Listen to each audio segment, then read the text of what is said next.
So, tell me your name. It's Pat Long. My name is John Nemsick. My name is Jim Sprague. Tell me, how did you learn about the Buckeye Trail Association? A buddy of mine was a member of meetup.com, and this last winter he contacted me and said, hey, there's this Trail Fest thing going on, a bunch of workshops, you know, in Hocking, and I thought, well, that sounds like fun, you know, let's go. So I requested off work, and we headed up, and I'd never heard of the Buckeye Trail or BTA. I just thought it sounded like fun. I hadn't been to Hocking in years. And so we headed up, and I met Byron and Jamie Guy, and I headed off with them, went on a couple hikes with them, and they invited us up to volunteer, because we had mentioned volunteering in Cincinnati, and apparently it's all roads and mostly bike trail through our section.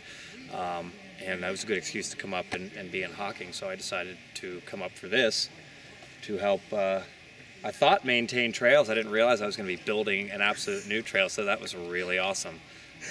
Very unexpected. I never thought I'd actually be someone who would do that, so it was really cool.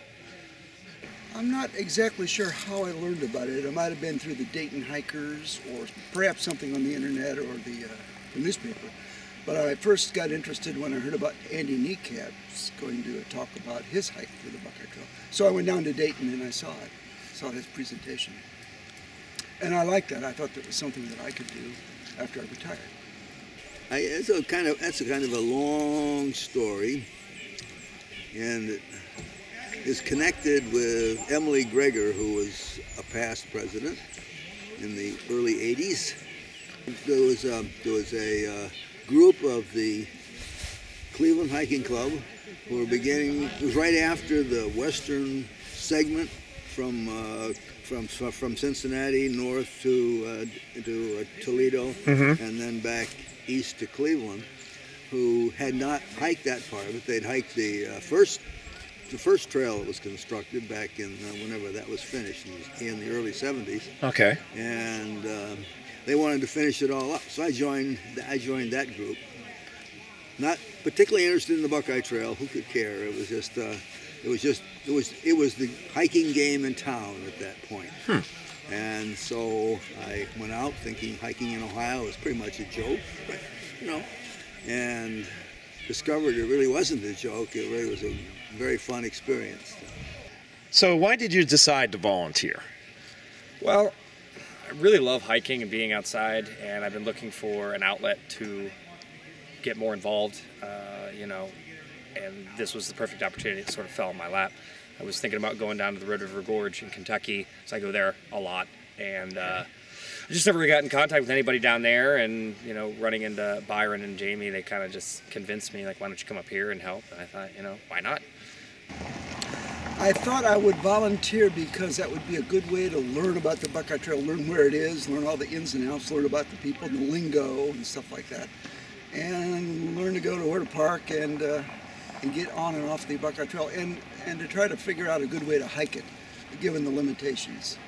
I'm not sure I decided to volunteer. I think Emily Greger may have decided I should volunteer, because after the hike to Cincinnati, going the western loop, I decided there was a bunch of us who hadn't done the eastern part of it yet, and I started leading a hike from Cleveland going down the eastern leg, which was, I still wasn't convinced that the Buckeye was the best thing in the world, but and so I extended it. We had legs that went off 100 miles or so, and we eventually wind back on the Buckeye right where we left it. So we had these little mini loops. First year we barely made it to Massillon from Cleveland, which is that's quite a trip.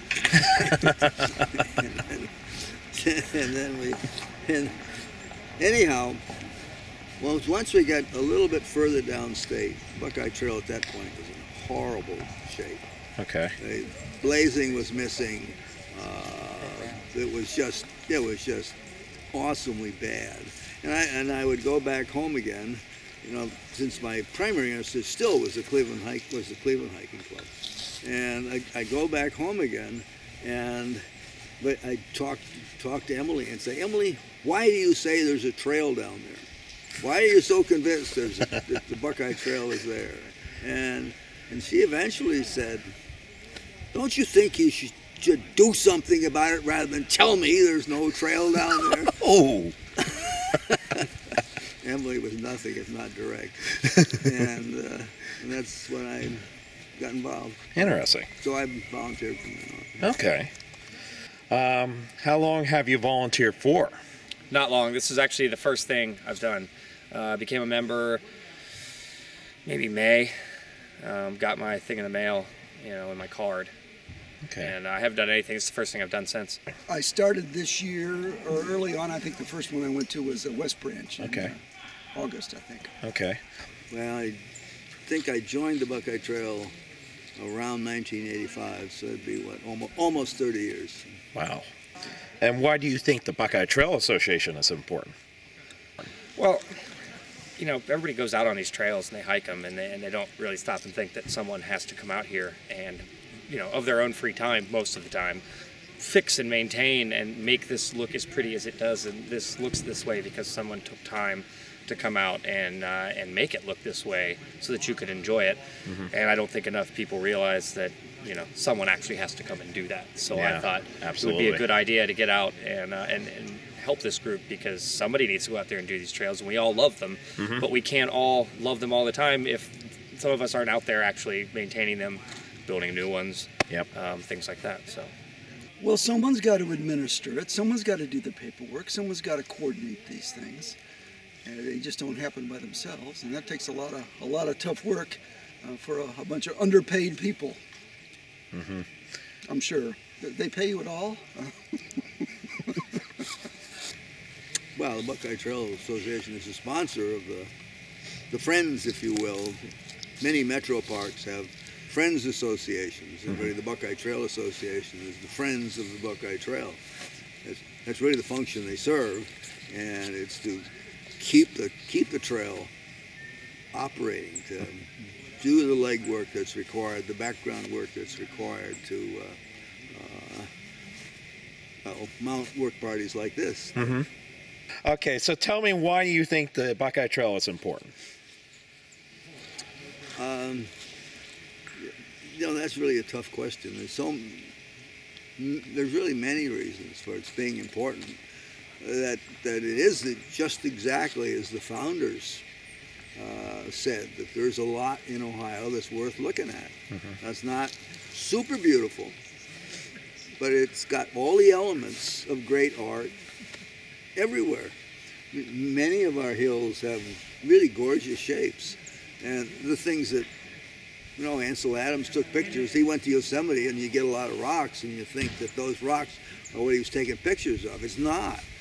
It's the colors and the clouds and the shadows and the shapes. Mm-hmm. And we've got them here, and that's one of the reasons it's important. Probably the most important reason. Oh, I totally agree on that one. Yeah. And of course, the people in Ohio are nice, mm-hmm. and they're friendly.